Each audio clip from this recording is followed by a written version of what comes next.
పప్పు చేస్తున్నానండి ఇవాళ. దానికి కావాల్సిన ఇంగ్రీడియంట్స్ ఒక గోంగూర కట్ట పెద్దది తీసుకున్నానండి.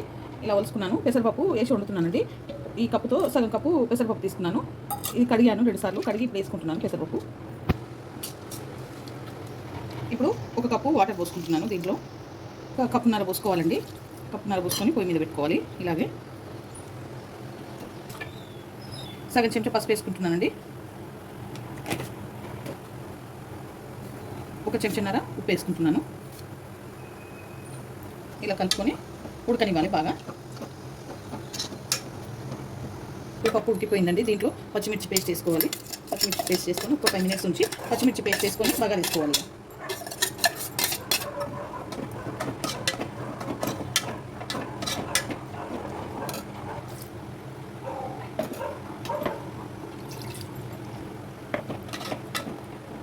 ఇది కొంచెం ఒక 5 మినిట్స్ ఉడకాలి. ఓకే అండి, ఇప్పుడు పప్పు ఉడికిపోయింది. ఇవ్వాలి ఒక పావున్నర నూనె పోసుకుంటున్నాను. ఆవాలు, అర స్పూన్ జీలకర్ర, 4 ఎండుమిర్చి, కరివేపాకు.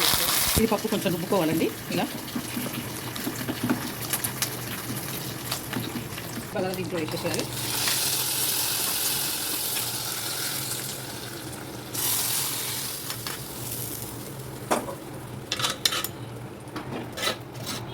ఒక 2 నిమిషాలు ఉంచి బంద్ చేసుకోవాలి. గోంగూర పప్పు రెడీ.